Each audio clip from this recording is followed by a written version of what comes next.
भगवान की जय। श्री हनुमान जी महाराज की जय। श्री सद्गुरुदेव भगवान की जय। जय जय सीताराम।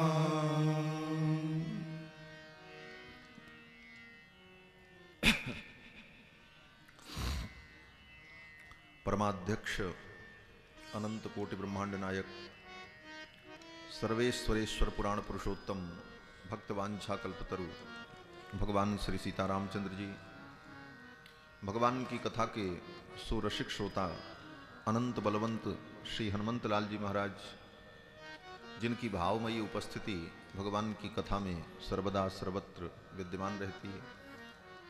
इस श्री राम कथा महोत्सव के यजमान दंपति श्री बजरंग अग्रवाल जी सपरिवार सपरिकर, उनके समस्त बंधु बांधव एवं समस्त श्रद्धालु श्रोता बंधुओं, धर्मानुरागी सज्जनों, श्रद्धामयी माताओं, भगवान श्री सीतारामचंद्र जी की मंगलमयी कृपा के फलस्वरूप हम सभी लोग भगवान श्री राम की पावन कथा सुनने और सुनाने का उपक्रम करने जा रहे हैं। भगवान की जब विशेष कृपा होती है तो जीव को सत्संग का सौभाग्य प्राप्त होता है। अनेक जन्मों के पुण्य जब प्रकट होते हैं तो जीव को विशेष करके मानव जोनि में जीव को सत्संग करने का सौभाग्य प्राप्त होता है। सत्संग में आकर भगवान के स्वभाव को, भगवान के प्रभाव को, उनकी दिव्य लीला को, उनके दिव्य गुण को सुनकर हमारा मन, हमारा चित्त भगवान में तन्मय होता है। वस्तुतः मनुष्य जीवन का सबसे महत्वपूर्ण कार्य यही है। विडंबना यह है कि मनुष्य अपने जीवन के सभी कार्यों को महत्व देता है। घर बना लें, बहुत बड़ी फैक्ट्री लगा लें, बहुत धन कमा लें, बड़े नाम कमा लें, इन कार्यों को व्यक्ति अपने जीवन का महत्वपूर्ण कार्य समझता है। लेकिन सच्चाई ये है, वस्तुतः मनुष्य के जीवन का सबसे महत्वपूर्ण कार्य है कि मनुष्य के जीवन में आकर इस अनित्य संसाधन को पाकर, अनित्य शरीर को पाकर, इस जीवन में हम कारण तत्व जो परमात्मा हैं उन्हें हम जान लें, पहचान लें और इस संसार के दुख से निवृत्त होने के लिए उनके चरणों का हम आश्रय लें। यही जीवन का सबसे बड़ा काम है। लेकिन इस काम की मनुष्य अज्ञान के कारण उपेक्षा करता रहता है। उसे लगता है कि ये सब काम तो लास्ट में करना चाहिए, कि सब काम हो जाए तब ये करेंगे, ये भी कर लें। इसको व्यक्ति अन्य कार्यों से भी छोटा समझता है। यही मनुष्य के जीवन का अज्ञान है। और अंत में जितने किए हुए कार्य हैं सब समाप्त होते हैं, शून्य हो जाते हैं। यही कार्य हमारा आगे भी सुख का साधन बनता है। आगे के जीवन में हम ये कार्य जो कर लेते हैं यही हमारी पूंजी बनती है। इसलिए मनुष्य जीवन में आकर हम इन चीजों को समझें। कारण तत्व क्या है? ये संपूर्ण सृष्टि किस कारण से उत्पन्न हुई और क्यों उत्पन्न हुई और हमारी उत्पत्ति क्यों हुई, हमें क्या करना चाहिए, इन सारे प्रश्नों का उत्तर मनुष्य जीवन में व्यक्ति को प्राप्त कर लेना चाहिए। वेदों में जब परमात्मा का विवेचन किया गया तो सबसे पहले कारण तत्व के रूप में ही परमात्मा का चिंतन किया। वह परमात्मा ही इस संपूर्ण सृष्टि का मूल कारण है। और वो कौन है? बोले वो आनंद है। आनंदाद्धेव खल्विमानि भूतानि जायन्ते। उस आनंद परमात्मा से ही समस्त भूत माने ये संपूर्ण सृष्टि उत्पन्न हुई। आनंदेन जातानि जीवन्ति, उसी आनंद से ये सब कुछ चल रहा है। यम प्रयंत्यभिषम विशंति, और अंत में उसी आनंद में सब कुछ लय को प्राप्त होगा। वो कारण तत्व परमात्मा आनंद घन भगवान है। वे आनंद घन परमात्मा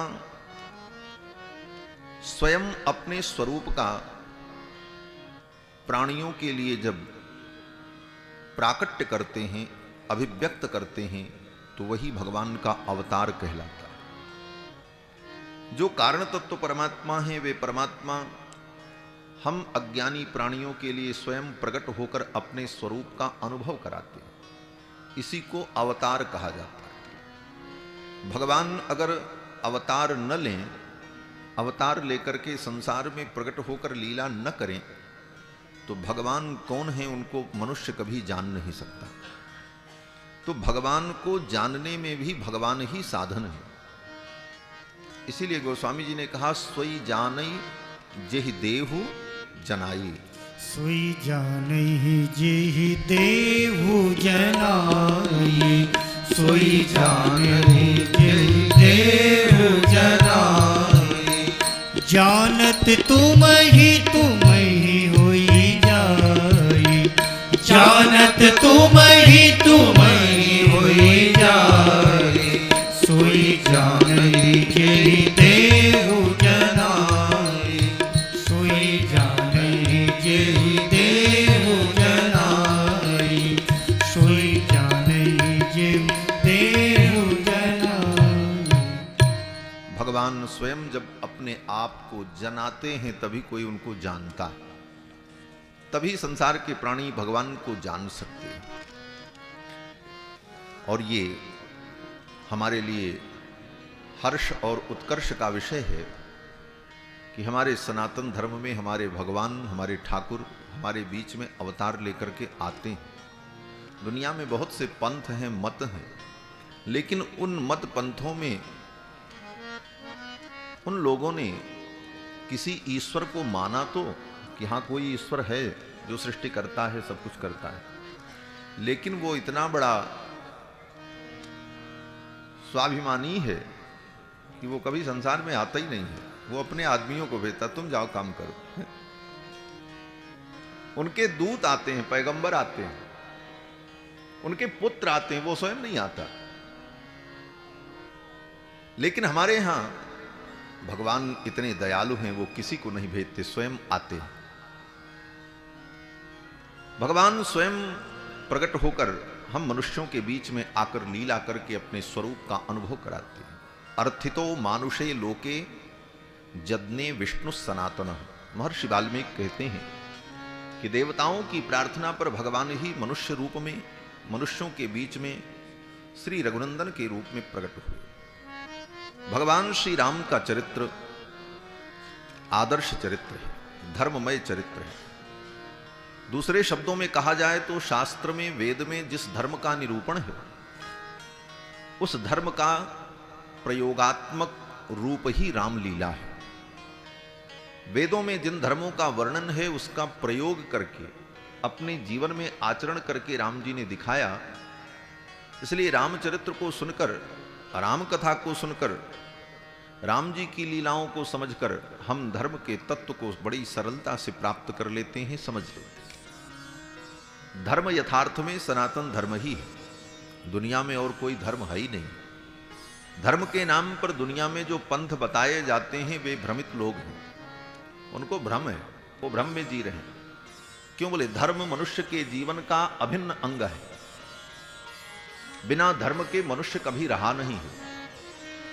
और दुनिया में धर्म के नाम पर जितने पंथ हैं, वे पंथ एक काल में उत्पन्न हुए। तो प्रश्न ये होता है कि जब उस काल में वो धर्म उत्पन्न हुआ, वो पंथ उत्पन्न हुआ, तो उसके पहले के लोग क्या करते थे? क्या उन्हें धर्म का ज्ञान नहीं? अथवा कोई दूसरा धर्म था?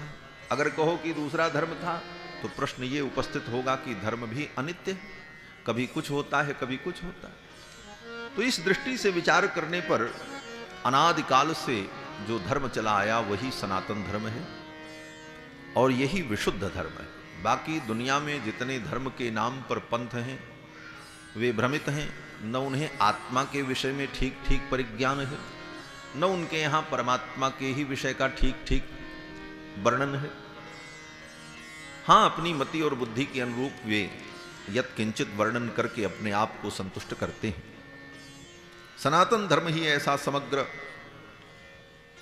सिद्धांत है जहां पर सब कुछ प्राप्त है और समस्त प्रश्नों का उत्तर है और सब कुछ तर्क और विज्ञान की कसौटी पर खरा और सत्य है।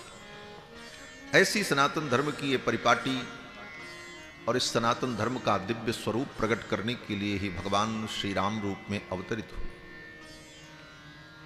भगवान श्री राम के विषय में कई प्रकार की लोगों की मान्यताएं हैं। कोई तो राम को मानता ही नहीं, शुरू यहीं से करते। कुछ लोग कहते हैं राम काल्पनिक थे, राम को कल्पना मान लेते। कुछ लोग कहते हैं काल्पनिक तो नहीं थे लेकिन पुरुष थे, कोई थे, ऐतिहासिक पुरुष है। कुछ लोग कहते हैं नहीं नहीं वो महापुरुष थे। लेकिन कुछ ही लोग ऐसे हैं जो इस बात को समझते हैं कि वो महापुरुष नहीं, वो पुरुष नहीं, वो काल्पनिक नहीं, अपितु परम पुरुष थे।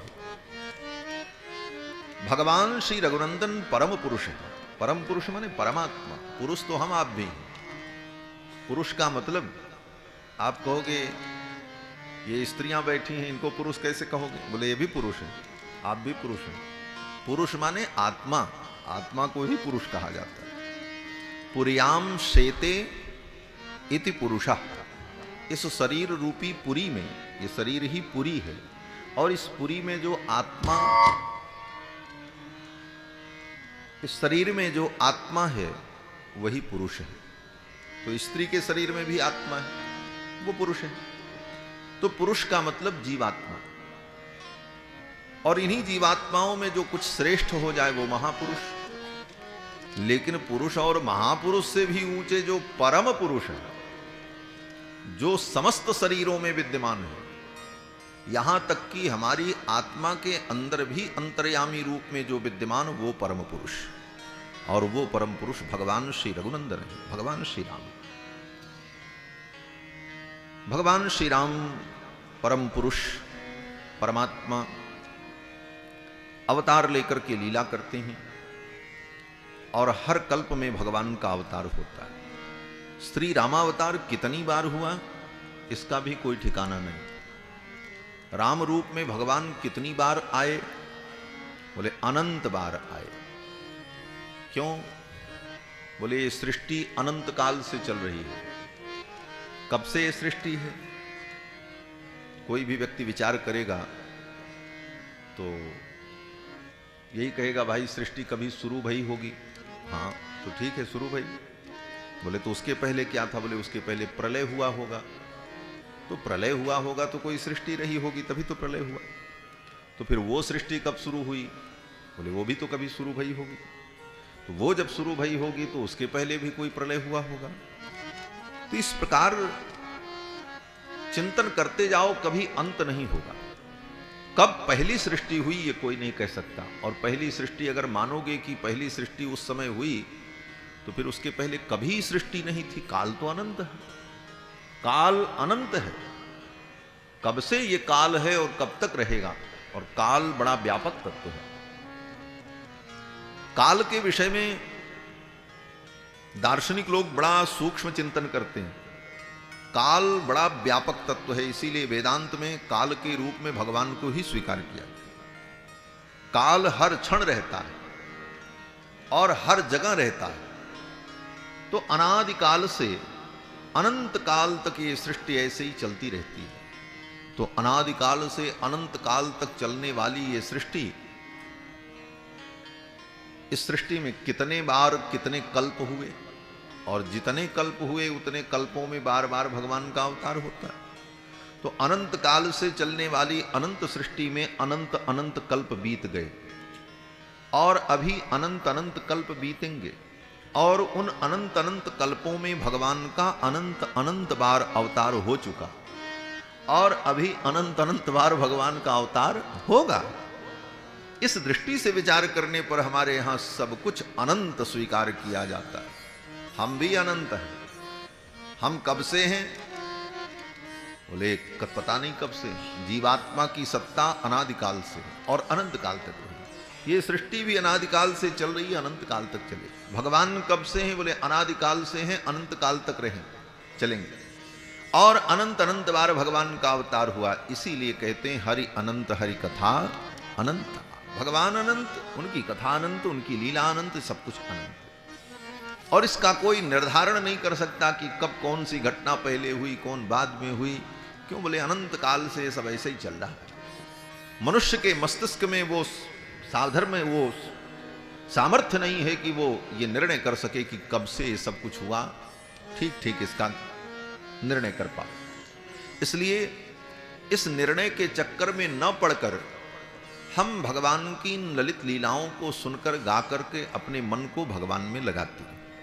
हमारा मन भगवान में लगे। भगवान श्री राम मर्यादा पुरुषोत्तम,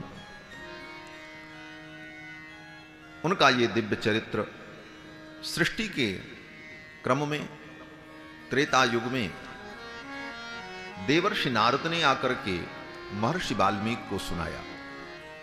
उस समय जब भगवान श्री राम अयोध्या के सिंहासन पर आरूढ़ होकर अपनी प्रजा का पालन कर रहे थे। रावण पर विजय प्राप्त करने के बाद भगवान ने अयोध्या के सिंहासन पर आरूढ़ होकर 11,000 वर्ष तक प्रजा का पालन किया। और भगवान श्री रघुनंदन जब अयोध्या में राजा थे, उसी समय देवर्षि नारद ने आकर के महर्षि वाल्मीकि को संक्षेप में राम कथा सुनाई। और सुना करके जब देवर्षि नारद चले गए तब ब्रह्मा जी आए। और ब्रह्मा जी ने आकर के कहा कि नारद जी के मुख से तुमने जो राम कथा सुनी है, उस राम कथा का तुम विस्तार से वर्णन करो। और ब्रह्मा जी के आदेश से महर्षि वाल्मीकि ने भगवान श्री राम की कथा का 24,000 श्लोकों में वर्णन किया, जिस ग्रंथ का नाम है रामायण। ये रामायण नाम महर्षि वाल्मीकि के द्वारा रचित काव्य का नाम। ऐसे तो राम जी की कथा जिस ग्रंथ में लिखी हो, उस सब ग्रंथ को हम रामायण ही कहते हैं, रामायण रामायण। लेकिन केवल रामायण कहा जाए तो महर्षि वाल्मीकि ने जो राम जी की कथा का वर्णन किया 24,000 श्लोकों में, उस दिव्य ग्रंथ का नाम रामायण। और महर्षि वाल्मीकि ने रामायण में वेदों के सिद्धांत का प्रतिपादन किया। और रामायण आदि काव्य, प्रथम काव्य। रामायण के पहले दुनिया में कोई काव्य नहीं था। प्रथम काव्य इस पृथ्वी पर प्रकट हुआ तो रामचरित्र के रूप में प्रकट हुआ, रामायण के रूप में प्रकट हुआ। और प्रथम कवि महर्षि वाल्मीकि हुए। इसलिए महर्षि वाल्मीकि को आदि कवि कहा जाता है। व्यास आदि कवि वर्ज बखानी, काग भुसुंड गरुण के ही की आरत श्री रामायण। आदि कवि महर्षि वाल्मीकि, उनको आदि कवि का सम्मान प्राप्त हुआ। और उनके काव्य को आदि काव्य कहा रामायण को। बाद में रामायण काव्य को ही पढ़कर श्री वेदव्यास जी महाराज के अंदर ऐसा दिव्य ज्ञान प्राप्त हुआ कि वेदव्यास जी ने 18 पुराण और महाभारत की रचना की।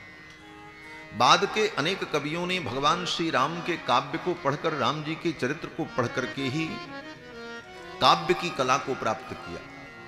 इसीलिए महर्षि वाल्मीकि लिखते हैं काव्य बीजम सनातनम। ये रामायण जो है ये काव्य का बीज है।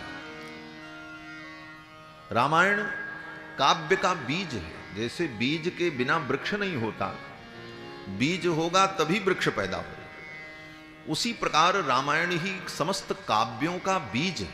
काव्य बीजम सनातनम। और राम जी बोले धर्म के बीज हैं, धर्म के मूल। भगवान श्री राम का नाम, बोले राम जी का नाम ही धर्म का बीज है। बीजम धर्म द्रुमस्य प्रभवतु भवताम भूतये राम नाम। श्री हनुमान जी महाराज कहते हैं कि भगवान का जो राम नाम है, ये नाम ही धर्म का बीज है। बीजम धर्म द्रुमस्य, धर्म का जो द्रुम है, द्रुम माने पेड़, धर्म का जो विशाल वृक्ष सनातन धर्म का है, इस सनातन धर्म के विशाल वृक्ष का बीज अगर कोई है तो वो भगवान का नाम है, राम। यही बीज है। जैसे बीज के बिना वृक्ष उत्पन्न नहीं होता, उसी प्रकार भगवान के नाम के बिना धर्म नहीं। धर्म का मूल है भगवान श्री रघुनंदन का नाम। इसीलिए दुनिया के परिवर्ती कवियों ने, बाद के कवियों ने भगवान श्री राम के चरित्र का आश्रय लेकर काव्य की रचना की, और उस काव्य रचना के द्वारा उनको यश कीर्ति और परलोक में परम आनंद और यहां तक कि भगवत प्राप्ति संभव हुई। किसी विद्वान ने कहा है, प्रसन्न राघव नाम के ग्रंथ में कहा है कि बड़े बड़े विद्वानों ने भगवान श्री राम को ही अपने काव्य का विषय क्यों बनाया। प्रश्न किया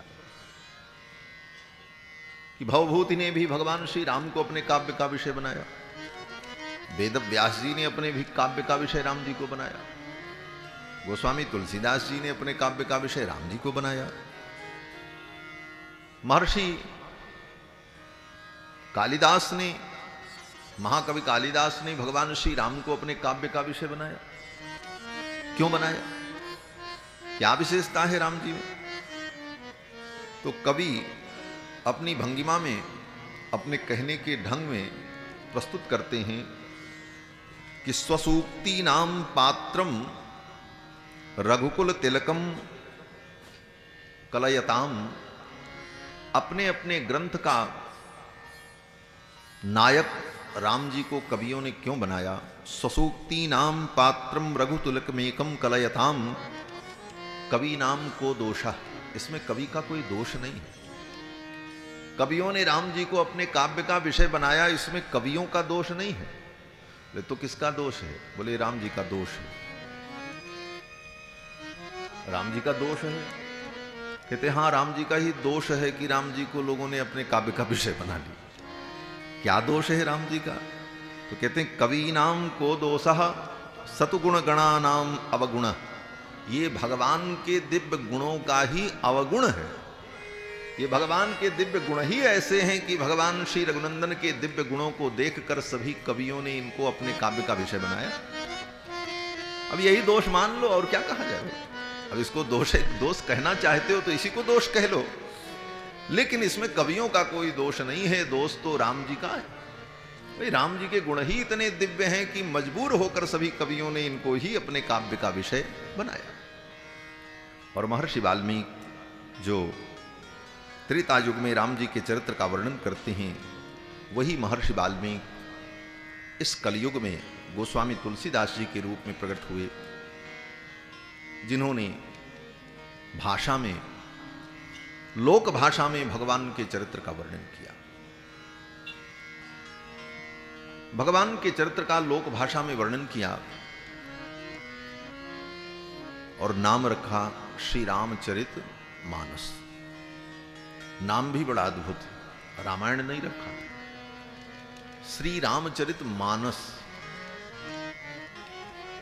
एक महात्मा इसका अर्थ करते थे कि देखो, श्री रामचरित मानस लिखो तो पहले क्या लिखना होगा? बोले श्री राम, उसके बाद चरित और तब मानस।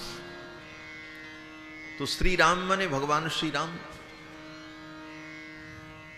और चरित माने भगवान का चरित, और मानस माने हम आप, जनमानस कहते हैं ना, जनमानस। बहुत जनमानस आए थे, तो हम आप जनमानस हैं और श्री राम से हम जुड़ना चाहते हैं। राम जी हमसे बहुत दूर हैं, तो ये जनमानस राम जी से कैसे जुड़े? तो श्री राम और मानस के बीच में क्या है? बोले श्री राम और मानस के बीच में चरित्र है, श्री राम चरित मानस। श्री राम और मानस के बीच में है चरित्र। ये भगवान का चरित्र, भगवान की लीला ही ऐसी है जो मानस को, जनमानस को राम से जोड़ती है। हमारे और भगवान के बीच में जोड़ने वाला अगर कोई तत्व है तो वो तत्व क्या है? बोले भगवान का चरित्र है। भगवान के चरित्र को सुनकर, भगवान की लीला को सुनकर हम भगवान से जुड़ते हैं। इसलिए गोस्वामी जी ने इसका नाम रखा श्री रामचरित मानस। और दूसरे अर्थों में मानस का मतलब होता है सरोवर, मान सरोवर। मानस माने मान सरोवर। जैसे मान सरोवर से सरयू नदी प्रकट होती हैं और सरयू नदी में स्नान करके हम निर्मल हो जाते हैं, पवित्र हो जाते हैं, दिव्य हो जाते हैं। और सरयू नदी में स्नान करने का फल क्या है? अयोध्या में सरयू जी प्रवाहित होती हैं। और सरयू जी कहां से प्रकट हुई हैं? बोले मान सरोवर से प्रकट हुई। सर से प्रकट हुई, इसीलिए उनका नाम सरयू है। कौन से सर से प्रकट हुई? बोले मानस सर से। उसी को मानस सर को ही मान सरोवर कहते हैं। मनसा निर्मितम सरम। महर्षि वाल्मीकि ने लिखा है कि ब्रह्मा जी ने अपने मन से एक सरोवर बनाया। ब्रह्मा जी के मन से निर्मित वो सरोवर, इसीलिए उसका नाम मान सरोवर, उसी को मानस सर कहते हैं। और ब्रह्मा जी के सामने जब भगवान प्रकट हुए तो ब्रह्मा जी की तपस्या को देखकर, उनके तप को देखकर, उनकी भावना को देखकर भगवान के हृदय में प्रेम प्रकट हुआ। और भगवान के आंखों से प्रेमास्त्र प्रकट हुए। ब्रह्मा जी को देखकर ब्रह्मा जी के ऊपर भगवान को दया आई और दया के कारण भगवान का हृदय द्रवीभूत हुआ और भगवान के आंखों से अश्रुपात होने लगा। भगवान के आंखों से जब अश्रुपात होने लगा तो ब्रह्मा जी ने उस आंसू को, आंखों के जल को ब्रह्मा जी ने अपने कमंडल में रोक लिया और उसी जल को अपने मन के द्वारा निर्मित सरोवर में ले जाकर के स्थापित कर दिया। वही सरयू नदी है। गंगा जी की बड़ी महिमा है। गंगा जी भगवान के चरणों से प्रकट हुई। विष्णु पादाब्ज संभूता गंगा त्रैलोक्य। भगवान विष्णु के चरण कमल से प्रकट है गंगा, इसलिए गंगा त्रिलोकी को पावन करती हैं, परम पवित्र है। लेकिन सरयू तो भगवान के नेत्र कमल से प्रकट है। या स्वयं पद्मनाभस्य नेत्र पद्मात् विनिसृता। सरयू भगवान के नेत्र कमल से प्रकट है। और सरयू को, नेत्रजा को ब्रह्मा जी ने मानस सर में स्थापित किया और वही सरयू नदी अयोध्या में प्रवाहित होती है। उस सरयू में स्नान करने का फल क्या है? तो गोस्वामी जी महाराज कहते हैं कि जा मज्जनते बिनहि प्रयासा मम समीप नर पावहि बासा। स्वयं भगवान श्री रघुनंदन सरयू की महिमा का वर्णन करते हुए कहते हैं कि जो जीव सरयू में स्नान करता है वो मेरे सन्निकट वास करता है। जा मज्जनते बिनहि प्रयासा मम समीप नर पावहि बास। तो मानसरोवर से, मानस सर से प्रकट होने वाली सरिता सरयू में स्नान करके जीव भगवान के सानिध्य को प्राप्त करता है। तो भगवान शंकर ने सोचा कि वो मानसरोवर जहां से सरयू जी प्रकट हैं, उस मानसरोवर में जाकर के कोई व्यक्ति स्नान करे, बड़ा कठिन है। उस मानसरोवर तक जाना कठिन, पहुंचना कठिन। तो आने वाले युग में, कलिकाल में लोग उस मानसरोवर में बैठकर वहां पहुंचकर स्नान कर पाएं, ये संभव नहीं। तो कोई दूसरा मानसरोवर प्रकट किया जाए।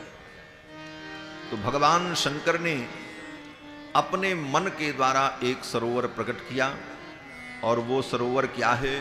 बोले वही सरोवर मानस है। रचि महेश निज मानस राखा पाए सुसमो शिवासन। भगवान शंकर ने सोचा उस मानसरोवर में जो जाएगा वो स्नान करेगा। वो मानसरोवर किसी के पास चल करके नहीं जाएगा। लेकिन भगवान शंकर ने ऐसा मानसरोवर प्रकट किया कि इस मानसरोवर को व्यक्ति अपने पॉकेट में रखे रहे, जब चाहे तभी स्नान कर ले। ये मानस है, रामचरितमानस। और इस सरोवर से प्रकट होने वाली सरिता कौन है? बोले इस सरोवर से प्रकट होने वाली सरिता भगवान की कथा है। इस कथा सरिता में स्नान करके, कथा सरयू में स्नान करके, इस मानस सरोवर में स्नान करके जीव पवित्र हो जाता है, उसका मन पवित्र हो जाता है। इसलिए गोस्वामी जी महाराज ने इसका नाम मानस रखा। श्री रामचरित मानस रच महेश निज मानस राखा, पाए सुसमो शिवासन ढाका। समय पाकर के भगवान शंकर ने ये कथा भगवती पार्वती को सुनाई। इसी कथा को गोस्वामी तुलसीदास जी महाराज ने प्रकाशित किया। एक महात्मा कहते थे गोस्वामी तुलसीदास जी ने रामचरित मानस को लिखा नहीं है, वो इसके रचनाकार नहीं है। बोले तब? बोले वो इसके प्रकाशक हैं। जैसे लेखक अलग होता है, प्रकाशक अलग होता है। लेखक ग्रंथ को लिखता है और प्रकाशन किसी प्रकाशक के द्वारा होता है। तो रचना तो भगवान शंकर ने की, रचि महेश निज मानस राखा। भगवान शंकर ने इसकी रचना की और गोस्वामी जी ने, बोले गोस्वामी जी ने इसको प्रकाशित किया। इसलिए गोस्वामी जी महाराज कहते हैं, नौमी भौम वार मधुमासा, अवधपुरी यह चरित प्रकाशा। नौमी भौम बार मधुमासा, नौमी भौम बार मधुमासा, अवधपुरी यह चरित प्रकाशा, अवधपुरी यह चरित प्रकाशा। नौमी भौम बार मधुमासा, नौमी भौम बार मधुमासा, नौमी भौम बार मधुमासा। नौमी तिथि को चैत्र के महीने में मंगलवार के दिन ये चरित्र, ये रामचरितमानस अयोध्या में प्रकाशित हुआ। गोस्वामी जी कहते हैं, तुलसीदास जी महाराज। और कितनी अद्भुत बात है, राम जी के अवतार का जो दिन है वही राम जी की कथा रामचरितमानस का अवतार है। राम जी का अवतार दिन और रामचरितमानस का अवतार दिन एक ही है। नवमी तिथि, चैत्र का महीना और मंगलवार। ऐसे तो रामनवमी हर वर्ष पड़ती है, लेकिन चैत्र का महीना हो, नवमी तिथि भी हो, मंगलवार हो, पुनर्वसु नक्षत्र हो, सारे योग जो राम जी के अवतार काल में थे वो सारे योग एकत्रित हों और वो सारा योग उस समय एकत्रित हुआ। और गोस्वामी तुलसीदास जी ने उस काल में इस रामायण की मानस की रचना। नवमी भौमवार मधुमासा, अवधपुरी यह चरित्र प्रकाशित। अयोध्या में ये चरित्र प्रकाशित। राम जी का भी अवतार अयोध्या में हुआ और रामचरितमानस का भी अवतार अयोध्या में हुआ। धन्य है पावन भूमि अयोध्या, जो मनुष्य मात्र की पैतृक भूमि। लोग कहते हैं महाराज हम फला गांव के हैं, हमारा गांव फला जगह है। ठीक बात है, अपने अपने गांव के प्रति, जिस गांव से हम जुड़े हैं, जहां से हमारे पूर्वज जुड़े हैं, वहां से प्रेम होना चाहिए। लेकिन उसके पहले अगर सोचते जाओ तो दुनिया के जितने मनुष्य हैं, सभी मनुष्यों के पूर्वजों की भूमि अयोध्या भूमि है। क्यों? बोले मनुष्य पैदा किससे हुए? बोले हम मनु की संतान हैं, इसलिए मानव हैं। और मनु जी महाराज अयोध्या के राजा थे। अयोध्या में उन्होंने अपनी प्रजा का पालन किया। महाराज मनु के द्वारा ही संपूर्ण सृष्टि उत्पन्न हुई और मनु जी महाराज अयोध्या के राजा थे।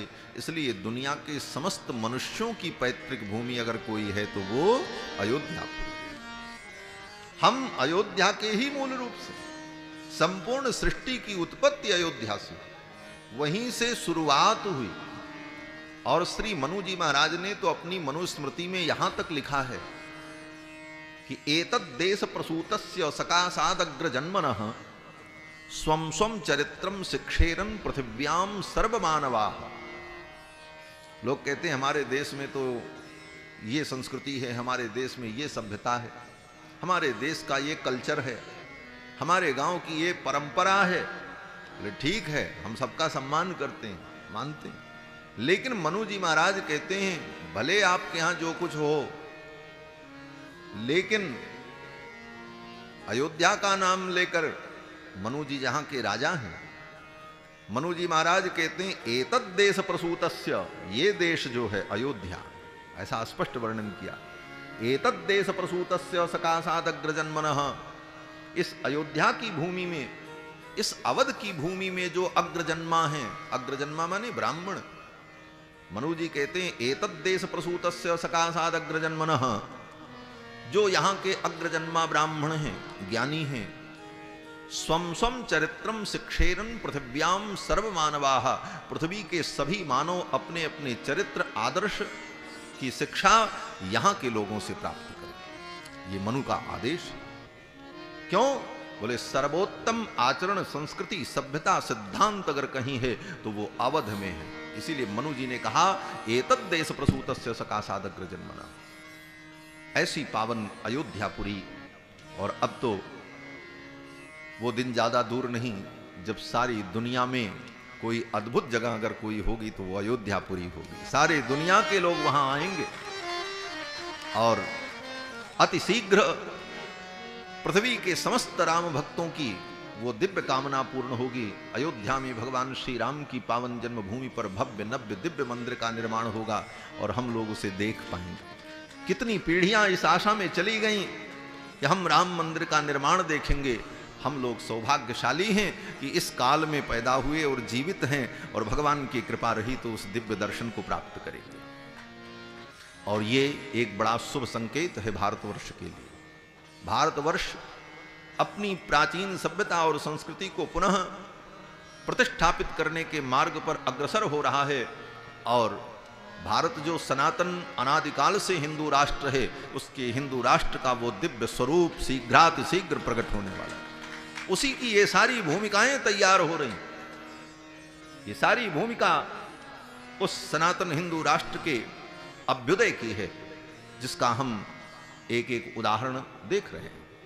तो बंधुओं, भगवान श्री राम का वो दिव्य आदर्श चरित्र, जिस दिन राम जी का अवतार हुआ उसी दिन राम जी के इस चरित्र का भी अवतार हुआ, रामायण का अवतार हुआ अयोध्या में। वो स्वामी तुलसीदास जी महाराज ने रामायण की रचना की और 7 कांडों में रामायण की रचना की। और ये रामायण भगवान श्री राम का विग्रह है। भगवान श्री राम ही रामायण है।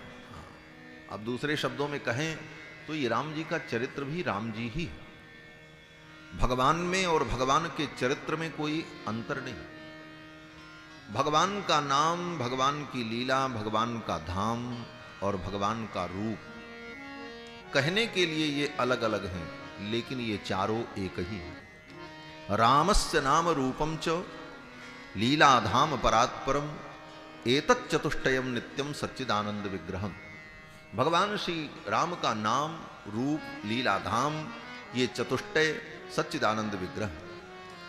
केवल कहने का अंतर है कि भगवान का नाम, भगवान का धाम, भगवान की लीला, ये का और की का अंतर, लेकिन तत्वतः कोई अंतर नहीं। राम का नाम कहने में लगता राम अलग है, राम का नाम अलग है, लेकिन राम का नाम ही राम है। राम की लीला, बोले राम की लीला कहने में राम अलग है, राम की लीला अलग है, लेकिन राम की लीला और राम एक ही है। किस प्रकार से? बोले जैसे समुद्र की तरंग, समुद्र का जल, समुद्र का रंग, समुद्र की बूंद, बोले समुद्र की बूंद, समुद्र का रंग, समुद्र का जल, समुद्र की तरंग, ये क्या है? बोले समुद्र ही तो है, कुछ और थोड़ी है। भाई तरंग क्या है? समुद्र में जो तरंग होती है वो समुद्र ही तो होता है। समुद्र में जो बूंद है वो क्या है? बोले समुद्र ही। समुद्र का जल ही तो समुद्र है, समुद्र कोई अलग वस्तु थोड़ी। लेकिन कहने के लिए समुद्र का जल, समुद्र की बूंद, समुद्र की तरंग, समुद्र का रंग, लेकिन वो सब समुद्र ही है। उसी प्रकार अनंत आनंद सिंधु जो भगवान हैं, जो आनंद सिंधु सुख राशि, अनंत आनंद सिंधु जो भगवान हैं, उन अनंत आनंद सिंधु भगवान की उस आनंद सिंधु समुद्र की जो तरंगे हैं, विविध तरंगे, वो तरंग ही नाम रूप लीला धाम गुण विभूति, ये सब भगवान का उस आनंद सिंधु का दिव्य तरंग है। और वो तरंग समुद्र से अभिन्न है। और उन तरंगों का अनुभव करके हम आनंद का आधान करते। गोस्वामी तुलसीदास जी महाराज श्री रामचरितमानस में सर्वप्रथम मंगलाचरण करते हैं, भगवान को वाणी विनायक को प्रणाम करते हैं। मंगलाचरण क्यों किया जाता है? बोले किसी भी ग्रंथ में मंगलाचरण इसीलिए किया जाता है कि विघ्न का विनाश हो। विघ्न विघाताय कृतम मंगलम, विघ्न के विनाश के लिए मंगलाचरण किया जाता है। तो बोले मंगलाचरण कहीं बैठ करके कर लेते, कागज में यह पोथी में लिखने की क्या जरूरत थी? बोले शिष्य शिक्षायै निबध्नाति, आने वाली पीढ़ियां भी समझें कि मंगलाचरण करना चाहिए किसी शुभ कार्य में। इस शिक्षा के लिए ग्रंथ में मंगलाचरण निबद्ध किया जाता है, लिखा जाता है।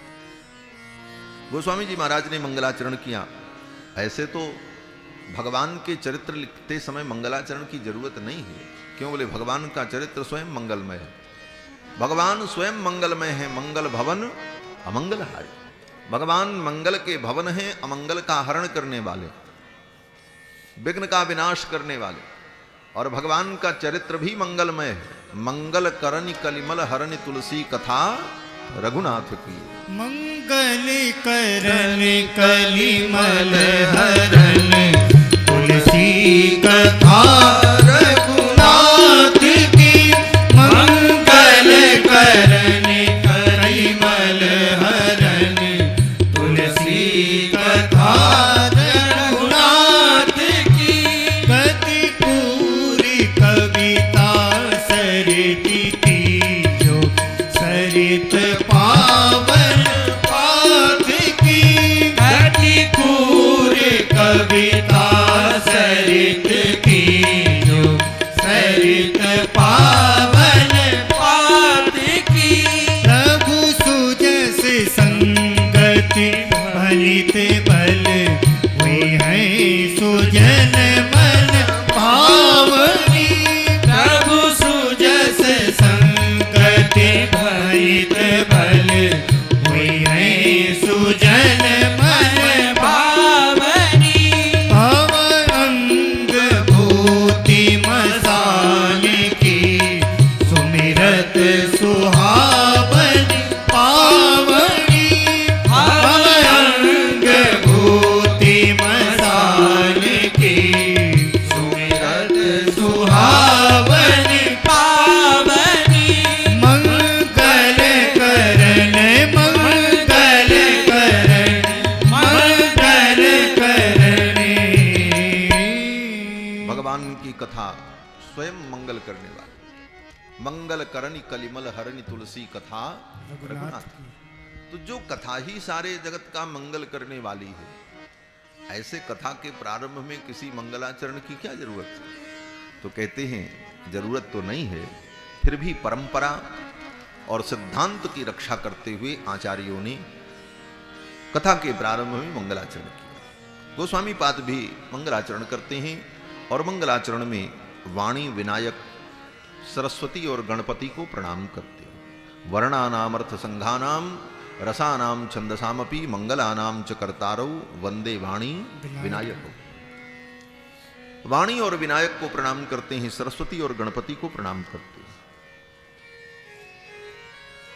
कभी कभी मन में भाव आता है कि भाई गोस्वामी जी महाराज के तो इष्ट भगवान श्री रघुनंदन है, तो ग्रंथ के प्रारंभ में भगवान को ही प्रणाम करके मंगलाचरण कर लेते। भाई राम जी को प्रणाम करके भी तो मंगलाचरण हो सकता था। और अपने इष्ट को छोड़कर सरस्वती और गणपति को प्रणाम करके मंगलाचरण किया। बोले सनातन धर्म की परंपरा के अनुकूल सरस्वती और गणपति को प्रणाम करके कोई शुभ कार्य करना ये विधि है।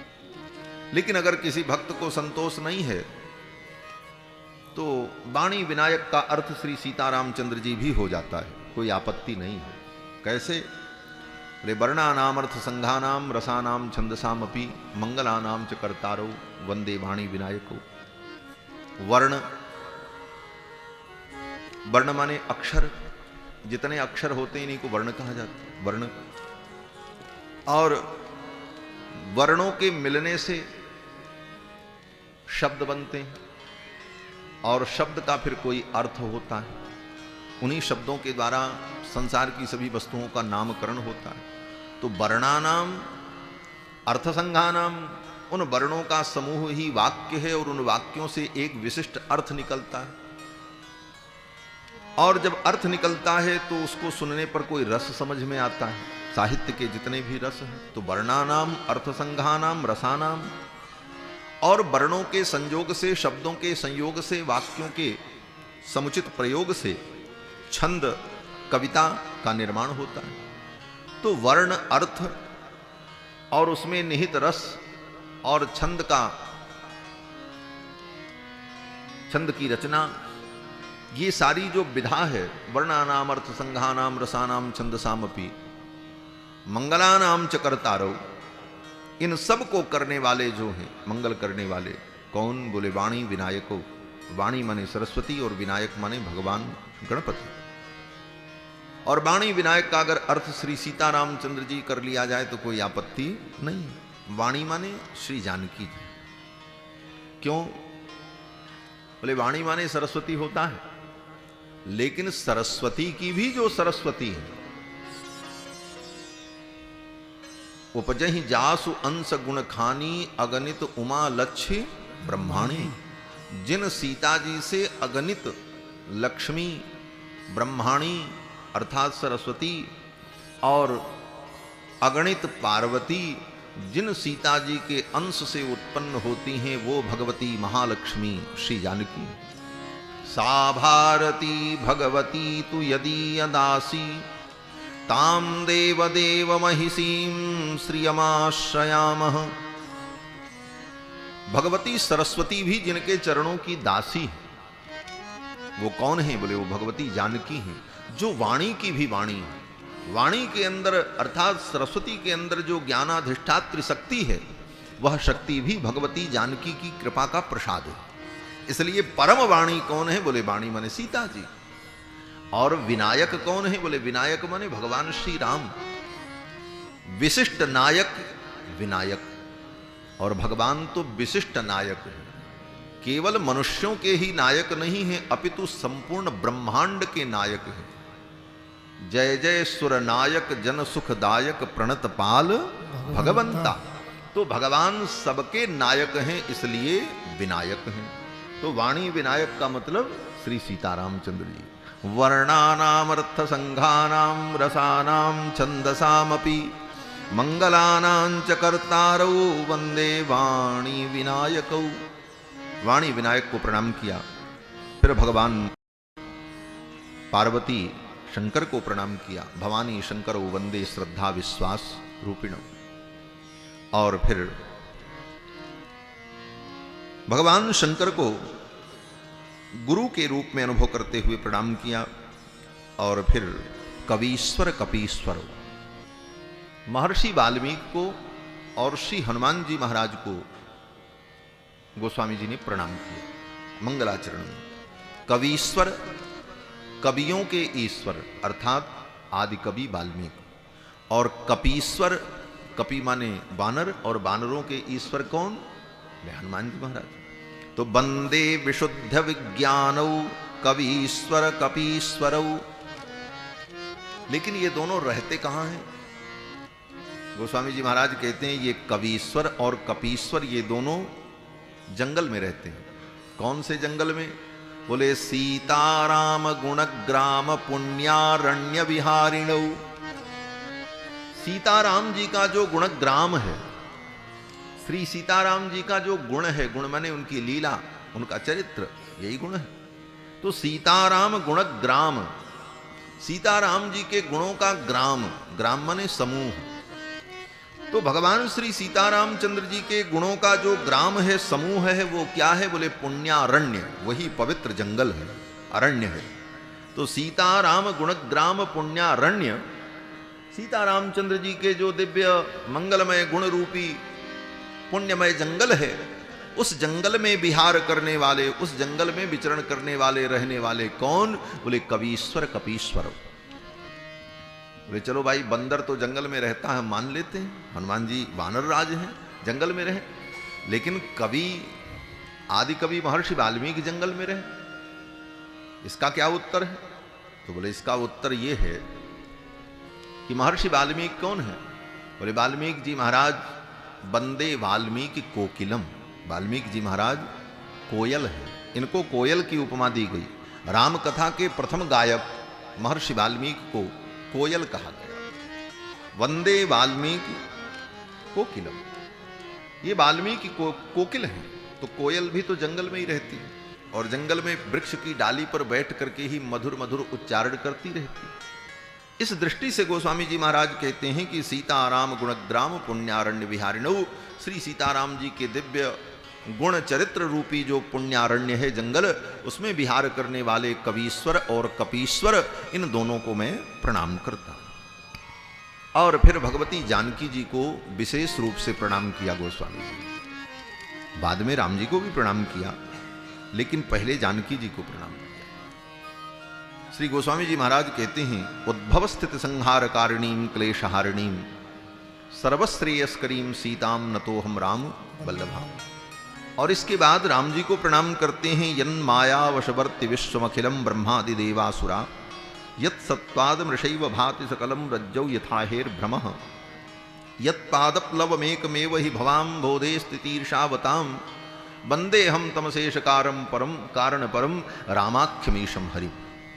पहले जानकी जी को प्रणाम किया, फिर राम जी को, यही परंपरा है।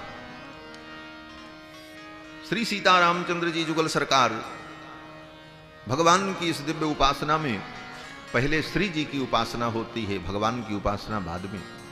इसलिए भगवान का नाम भी लो तो पहले सीता तब राम, राम सीता नहीं कहते, सीताराम सीताराम। कृष्ण भगवान का भी नाम लो तो पहले राधे तब श्याम, राधे श्याम राधे श्याम।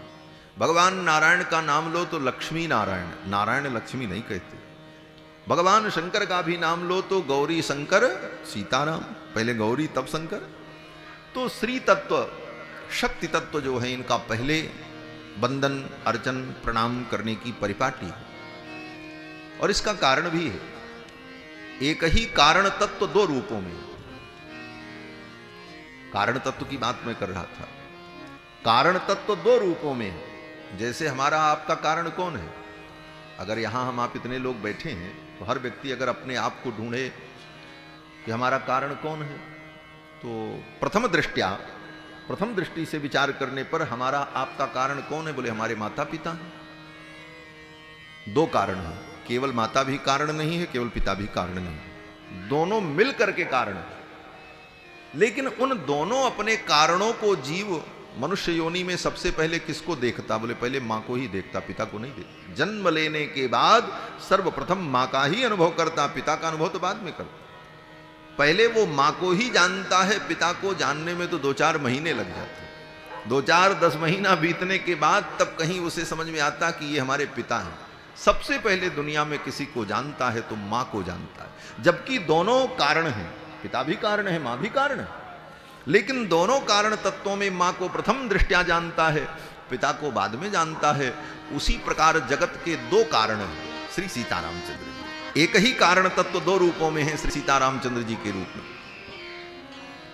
तो जिस तरह से मनुष्य पहले अपने कारण तत्व मां को जानता है, पिता को बाद में जानता है, उसी प्रकार संपूर्ण सृष्टि के कारण तत्व जो भगवान श्री सीतारामचंद्र जी हैं, वंदे हम तम अशेष कारण परम, इसीलिए कारण कहा इनको।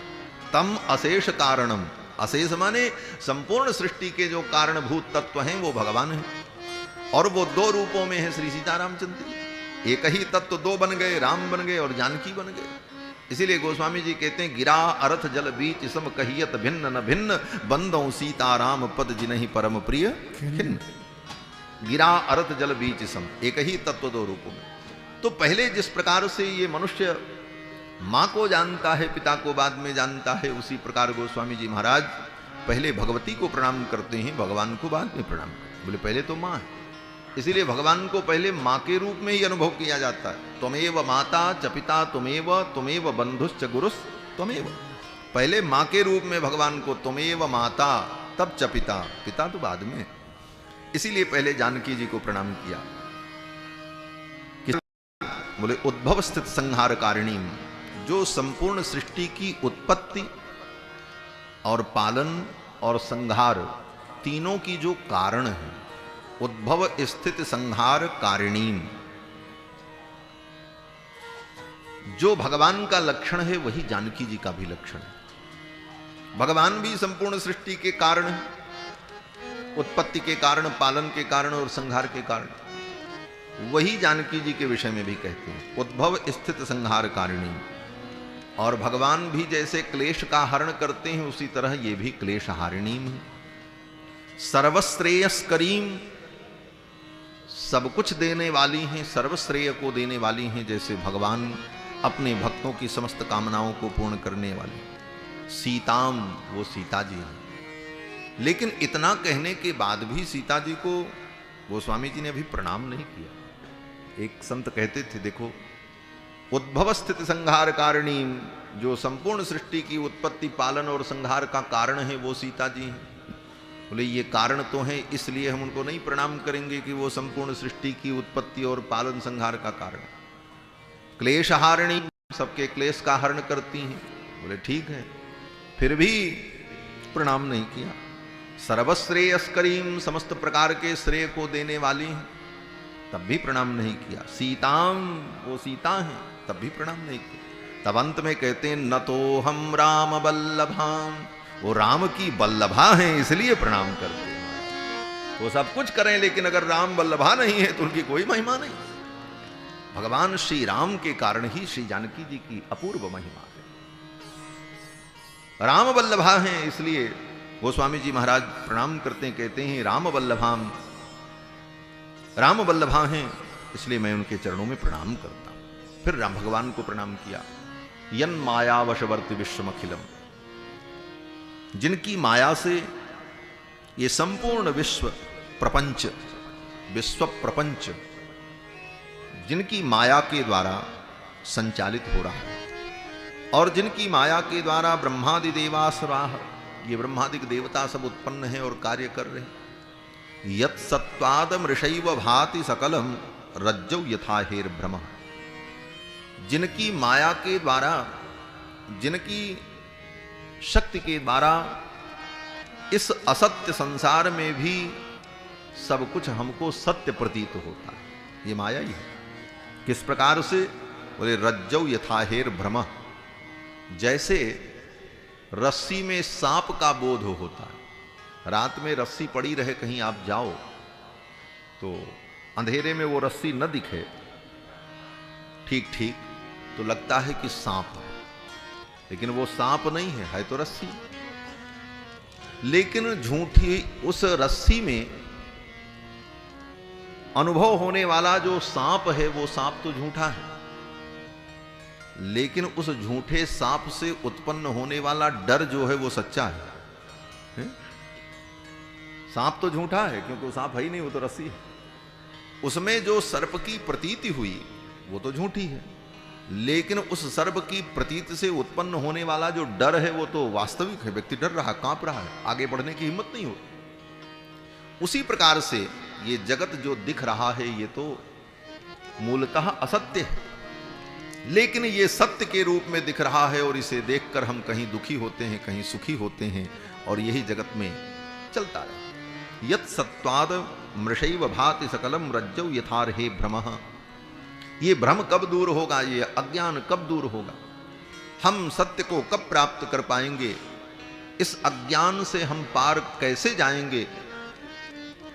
तो गोस्वामी जी महाराज कहते हैं यत्पादप्लवमेकमेव हि भवाम्भोधे स्थितिर्षावताम्, ये भवाम्भोधि, भव माने संसार, ये संसार का जो अम्भोधि माने समुद्र है, इस समुद्र से पार जाने के लिए जो लोग इच्छुक हैं, भवाम्भोधे स्थितिर्षावताम्, इस संसार सागर को जो तरना चाहते हैं, इससे पार जाना चाहते हैं, उनके लिए एक नाव है बस।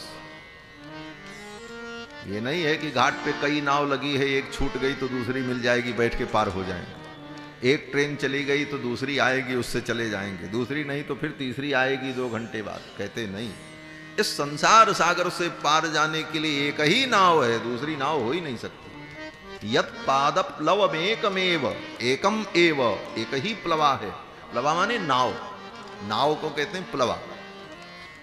गोस्वामी जी महाराज कहते हैं संसार सागर से पार जाने के लिए एक ही नाव है बस। वो क्या है? वो भगवान श्री राम है। तम बंदे हम तमशेष कारण परम रामाख्यमीशम हरि। भगवान श्री राम ही संसार सागर से पार करने वाली नाव है।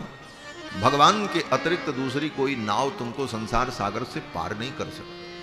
संसार सागर से पार जाना है तो राम जी के चरणों का आश्रय लेना होगा। बोले हम दूसरी नाव ढूंढ लेंगे, हम दूसरी नाव पे बैठ के चले जाएंगे। तो गोस्वामी जी महाराज इसी बात को विनय पत्रिका में स्पष्ट करते हैं, जाऊं कहां तज चरण तुम्हारे। आपके चरण को छोड़ करके मैं जाऊं कहां? क्यों? बोले आपके चरण को छोड़ करके दूसरा कोई आश्रय ही नहीं है। जाऊं कहां तज चरण तुम्हारे, जाऊं कहां तज चरण तुम्हारे, जाऊं कहां तज चरण तुम्हारे, जाऊं कहां तज चरण तुम्हारे, जाऊं कहां तज चरण तुम्हारे, जाऊं कहां तज चरण तुम्हारे, जाऊं कहां तज चरण तुम्हारे, जाऊं कहां तज चरण तुम्हारे। काको नाम पतित पावन जग, काको नाम पतित पावन जग, किहि अति दीन प्यारे, जाऊं कहां तज चरण तुम्हारे, जाऊं कहां तज चरण तुम्हारे, जाऊं कहां तज चरण तुम्हारे, जाऊं कहां तज चरण तुम्हारे, जाऊं कहां तज चरण तुम्हारे। भगवान के चरण को छोड़कर जीव कहां जाए? कोई दूसरा आश्रय ही नहीं। गोस्वामी जी कहते हैं काको नाम पतित पावन जग। ये पतित पावन नाम किसका है? भगवान का ही है। पतितों को पावन करने वाले तो भगवान ही, बाकी जितने हैं वो पतितों को पावन करने वाले नहीं, पतितों से दूर रहने वाले। पवित्र होकर आप शुद्ध होकर अन्य देवताओं की शरण में जाओ तो वो आप पर कृपा करें। अगर पतित हो तो आपको अपने दरबार में कोई देवता प्रवेश नहीं देंगे। ये तो राम जी ही कृपालु हैं जो पतित पावन हैं। बड़ा से बड़ा पतित उनके चरण में आ जाए उसको भी वे स्वीकार कर ले। कितना बड़ा पतित?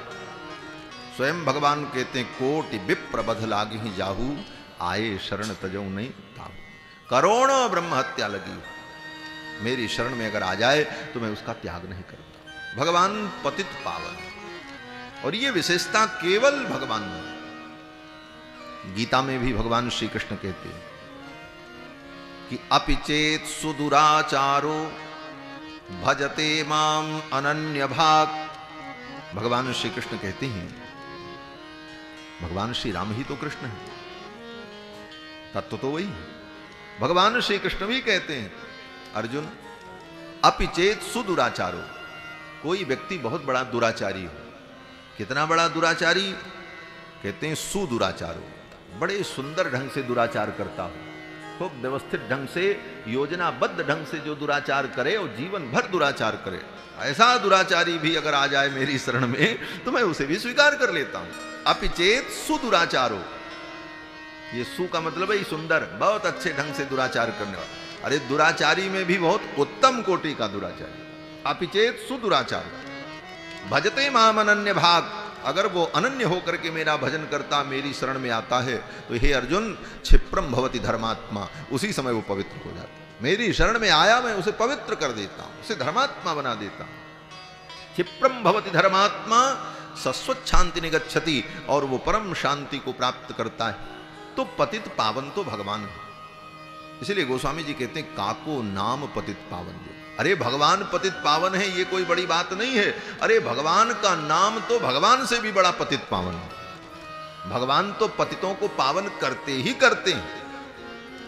अहिल्या का भी उद्धार किया, कितनों का उद्धार किया, लेकिन भगवान का नाम तो भगवान से भी ज्यादा उदार है।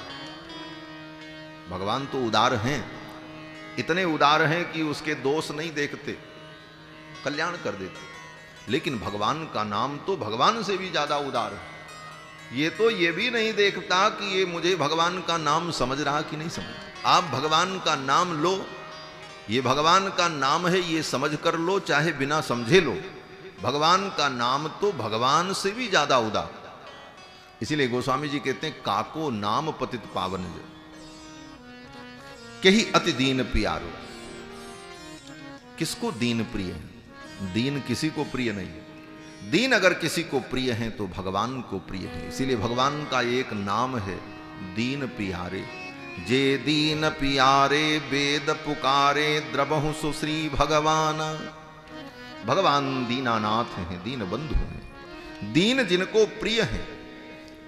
तो गोस्वामी जी महाराज कहते हैं कि भगवान को छोड़कर, भगवान के चरणों को छोड़कर दूसरा कोई आश्रय नहीं है। वंदे हम तमशेष कारण परम रामाख्यमीशम हरि। भगवान श्री रघुनंदन के चरणों में प्रणाम किया और फिर गोस्वामी जी महाराज कहते हैं नाना पुराण निगमागम सम्मतम यद रामायणे निगदितम क्वचिदन्यतोपि स्वांत सुखाय तुलसी रघुनाथ गाथा भाषा निबंधमति मंजुल मातनोति। नाना पुराण निगम आगम में, वेद पुराण स्मृति समस्त ग्रंथों में जो राम जी का चरित्र है, उस चरित्र को रामायणे निगदितम, रामायण में महर्षि वाल्मीकि ने जो लिखा है, और क्वचिदन्यतोपि, अन्यत्र भी जो राम जी का चरित्र है, उन सब चरित्रों को लेकर स्वांत सुखाय, अपने अंतःकरण के सुख के लिए, स्वांत सुखाय तुलसी रघुनाथ गाथा। ये तुलसीदास कवि रघुनाथ जी की इस गाथा का वर्णन करता है। स्वांतः सुखाय, अपने सुख के लिए। तब तो अपने सुख के लिए जो काम करता है वो तो बहुत बड़ा स्वार्थी होता है। जो केवल अपने लिए करे उससे बड़ा स्वार्थी कौन? तो कहते हैं भाई गोस्वामी जी इतने बड़े स्वार्थी हैं कि अपने सुख के लिए ही रामायण लिख रहे हैं। स्वांतः सुखाय, तो कहते नहीं, स्वांतः सुखाय का स्व माने ज्ञाति, बंधु, आत्मा, धन। स्व शब्द के इतने अर्थ होते हैं। स्व माने आत्मा, अपनी आत्मा को भी स्व कहा जाता है। और स्व माने ज्ञाति, हमारे जो ज्ञाति बंधु हैं, संबंधी हैं, उनको भी स्व कहा जाता है। इसीलिए उनको क्या कहते हैं? स्वजन। अपने संबंधियों को क्या कहते हैं? स्वजन। तो जो अपने संबंधी हैं वो भी स्व हैं, और स्व माने धन, धन को भी स्व कहा जाता है। तो स्वांतः सुखाय का अर्थ हुआ कि ये भाई क्या किया? श्री सीतारामचंद्र भगवान की जय। कौन बढ़वाया?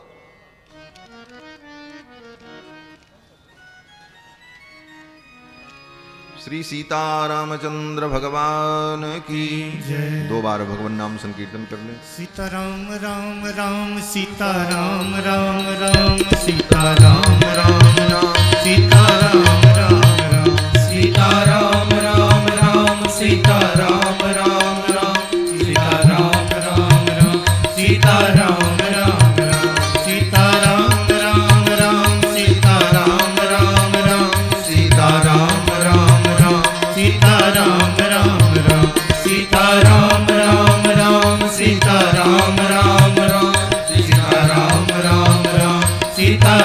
राम राम राम सीता राम राम राम सीता राम राम राम सीता राम राम राम सीता राम राम राम सीता राम राम राम सीता राम राम राम सीता राम राम राम सीता राम राम राम सीता राम राम राम सीता राम राम राम सीता राम राम राम सीता राम राम राम सीता राम राम राम सीता राम राम राम सीता राम राम राम सीता राम राम राम। श्री सीतारामचंद्र भगवान की जय। जय जय सीताराम। स्वांत सुखाय। स्व माने अपना अंतःकरण, अपने अंतःकरण के सुख के लिए, अपने स्वजनों के अंतःकरण के सुख के लिए।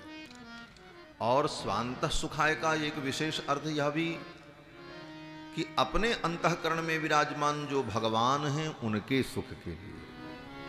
ये सर्वोत्तम अर्थ इसे ग्रहण किया जाए। भक्त कुछ भी करता है तो अपने सुख के लिए नहीं करता, अपने आराध्य के सुख के लिए। अपने सुख को भूलकर भगवान के सुख को, उनकी प्रसन्नता को ही अपनी प्रसन्नता और अपना सुख समझना, यही उत्तम भक्ति है।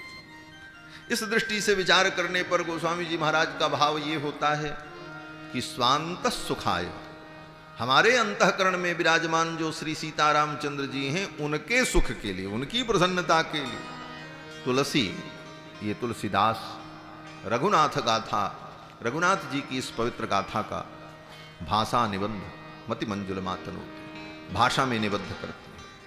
ये मंगलाचरण किया और फिर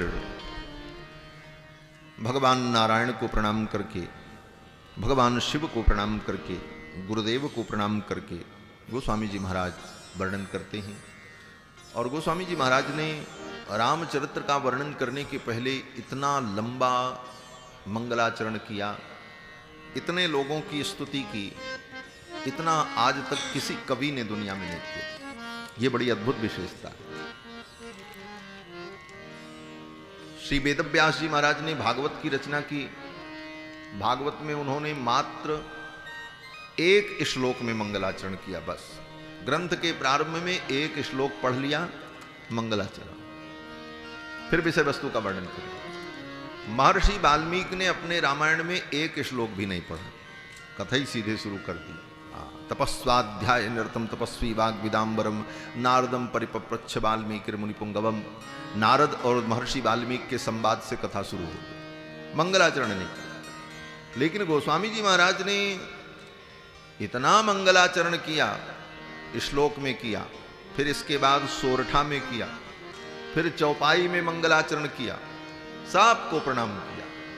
मंगलाचरण भी 3 प्रकार के होते हैं, नमस्कारात्मक, आशीर्वादात्मक और वस्तु निर्देशात्मक। नमस्कारात्मक, किसी को हम नमस्कार करते हैं तो वो भी मंगलाचरण होता है। आशीर्वादात्मक, हम किसी के आशीर्वाद का वर्णन करें तो भी मंगलाचरण होता है। जैसे हनुमान जी महाराज ने हनुमान नाटकम में किया, बीजम धर्म द्रुमस्य प्रभवत भवताम भूतये राम नाम। ये राम जी का जो नाम है ये समस्त धर्म का बीज है और ये भगवान का नाम सारे विश्व का कल्याण करे। ये कहा तो सारे विश्व का कल्याण करे, एक प्रकार से ये आशीर्वाद है। तो ये आशीर्वादात्मक मंगलाचरण हो गया। और वस्तु निर्देशात्मक मंगलाचरण, विषय वस्तु का वर्णन करना कि हम क्या वर्णन करने जा रहे हैं, किसी महनीय तत्व का वर्णन कर देना, ये वस्तु निर्देशात्मक है। तो वस्तु निर्देशात्मक, नमस्कारात्मक और आशीर्वादात्मक 3 प्रकार के जो मंगलाचरण हैं, उनमें नमस्कारात्मक मंगल जो है वो गोस्वामी जी ने किया, सबको नमस्कार।